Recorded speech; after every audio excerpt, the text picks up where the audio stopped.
Vamos estudar juntos a lição da Escola Sabatina?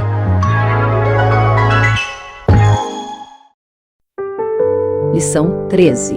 O Tabernáculo. Verso para memorizar. Então a nuvem cobriu a tenda do encontro e a glória do Senhor encheu o tabernáculo. De dia, a nuvem do Senhor repousava sobre o tabernáculo, e de noite havia fogo nela, à vista de toda a casa de Israel, em todas as suas jornadas. Êxodo 40, versos 34 e 38.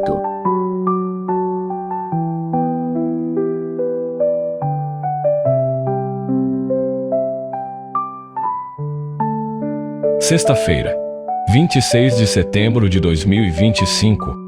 Estudo adicional. A presença de Deus. Olá, amigos. Como estão vocês? O meu desejo é que todos estejam bem.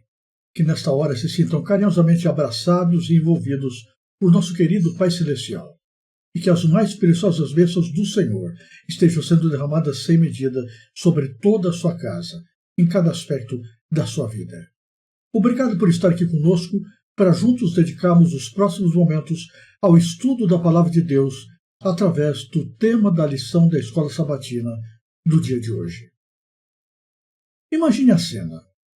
Um povo recém-liberto da escravidão caminhando pelo deserto, aprendendo a ser nação, descobrindo a identidade que o Deus vivo estava lhes concedendo.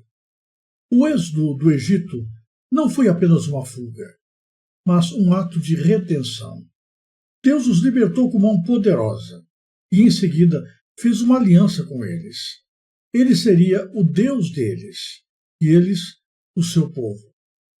É nesse contexto que surge o tabernáculo. Não como uma simples tenda, mas como o lugar de encontro entre Deus e os homens. A tenda da congregação representava o coração da relação da aliança. Um Deus santo habitando no meio de um povo que, pela graça, foi resgatado. Cada detalhe do serviço do santuário era uma lição viva. Diariamente, o povo aprendia sobre a morte de Cristo e o seu ministério futuro. E uma vez por ano, no dia da expiação, as suas mentes eram conduzidas a refletir sobre o juízo final e a purificação completa do universo, do pecado e dos pecadores. Esse quadro nos convida a refletir sobre 3 pontos muito importantes. Primeiro, o sangue e os sacrifícios. No santuário, o derramamento de sangue era central. Carneiros, bodes, novilhos, cordeiros, todos oferecidos em rituais repetidos.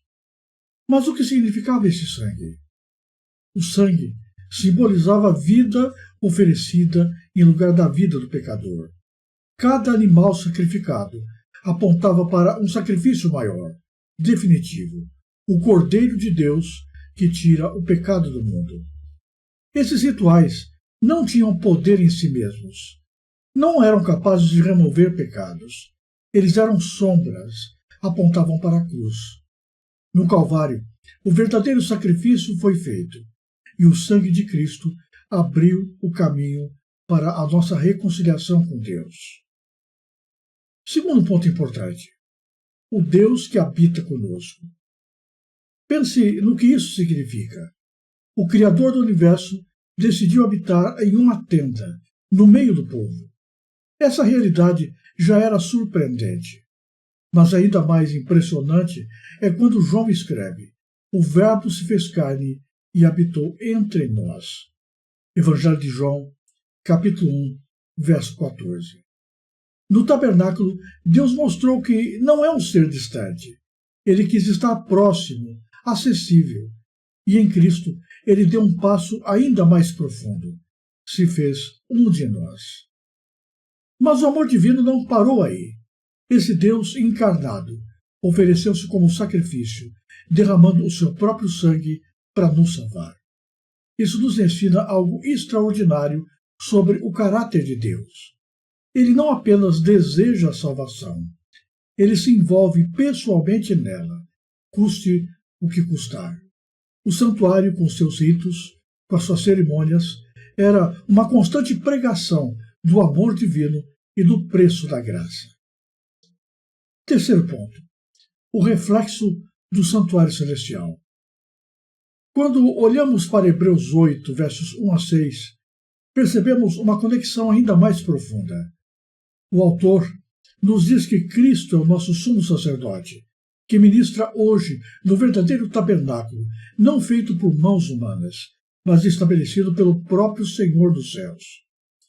Isso significa que o santuário terrestre era uma cópia, uma sombra do ministério real, do ministério definitivo que Jesus exerce agora. Assim como o sacerdote intercedia pelos pecadores diante do altar, Cristo intercede hoje por nós diante do Pai. O tabernáculo terrestre nos ensina a olhar para cima, para o que Cristo está fazendo agora em favor do seu povo. Ele é o mediador de uma aliança superior, baseada em promessas superiores, sustentada pelo seu próprio sangue. Quando nós juntamos todas essas peças, entendemos que o tabernáculo era muito mais que uma estrutura do deserto. Ele era um mapa espiritual, um caminho pedagógico que guiava Israel e hoje nos guia também para a cruz e para o santuário celestial. Primeiro, a libertação do Egito, símbolo da nossa redenção do pecado. Depois, a aliança, o convite para um relacionamento de confiança e obediência. E então, o tabernáculo, a certeza de que Deus quer habitar conosco, nos ensinar, nos perdoar e nos purificar. No final, toda a história do tabernáculo aponta para uma verdade central. Deus deseja estar conosco para sempre. Desde o Jardim do Éden até a Nova Jerusalém, o desejo do coração divino é um só. Eles serão o meu povo e eu serei o seu Deus. Concluímos então com uma pergunta para a nossa vida prática. Se Deus desejou tanto estar conosco a ponto de habitar em uma tenda, a ponto de se encarnar, a ponto de morrer em nosso lugar e agora interceder por nós no céu, como podemos responder a esse amor no nosso dia a dia? O tabernáculo nos lembra que a vida cristã não é apenas teoria ou tradição, mas um convite constante: viver na presença de Deus. Se você gostou deste vídeo, ajude a divulgá-lo. Inscreva-se no canal, deixe o seu gostei, clique no sininho das notificações e compartilhe o link com as pessoas que você conhece.